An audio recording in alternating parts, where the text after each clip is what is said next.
Yeah, just a quick review of the Iron Bull Strength 7mm knee sleeve.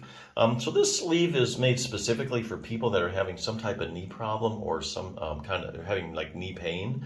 And the idea here is that you put on the sleeve and it supports the joint and the surrounding soft tissues, restricts your knee motion, and that way your knee has a chance to rest, recover, and it doesn't get as overstressed as you're doing things. So a few points about this particular brace.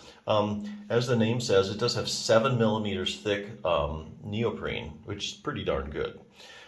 Your average sleeve doesn't really have that much as far as I've looked around and seen. The other thing I like about this is a particularly long one. This is actually, the length is about 11.5 inches, which is good. So you're really getting a lot of support above and below your knee. So this is really good. Other things you can do besides put on a knee sleeve, as an example, I'm just getting it from Bulletproof Your Knee book. Strengthen your quadriceps muscles, okay? Your quads are a big muscle on the top of your leg.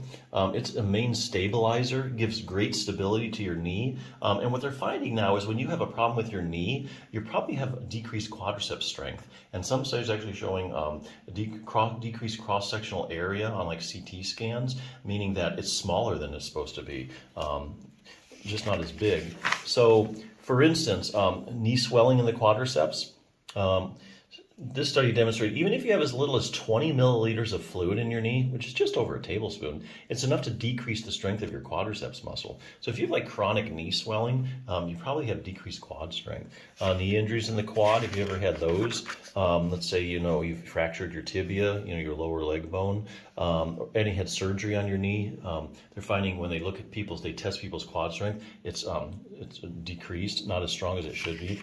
Ligament problems, boy, anterior cruciate ligament, also known as your ACL, posterior cruciate ligament, if you've torn or ripped it, probably have decreased quad strength. Medial collateral ligament, knee pain in the quadriceps, chronic knee pain, that's enough to decrease your quad strength.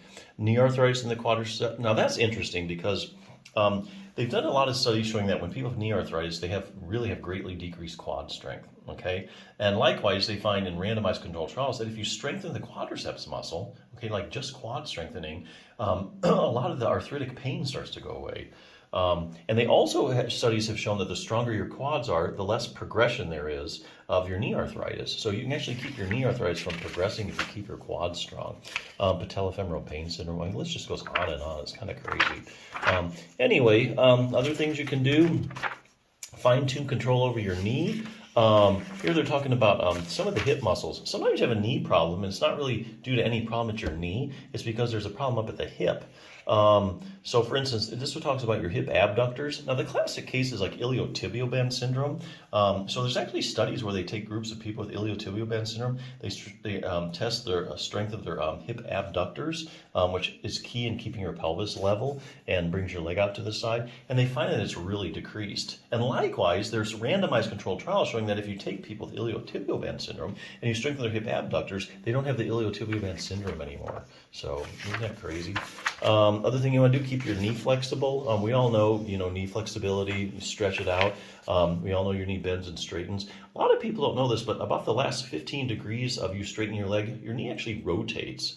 So it actually rotates laterally out to the side, like the last 10 or 15 degrees of you straightening your leg out. So that's an accessory motion that you can see if you have that with this test here, which is kind of cool.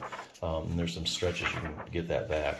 Lastly, if you have increase your dynamic knee stability, here they're talking about your proprioception. So proprioception is your position sense. So like right now, if I turn the lights out, you'd be able to tell me whether your knee was bent or straight, okay?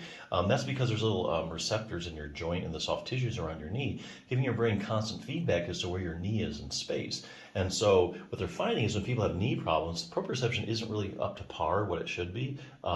And there's actually exercises you can do to get that back too. But anyway, nothing's quick as slapping on a knee sleeve. A lot of times it gets people instant knee relief. So yeah, this is a great sleeve. Check it out.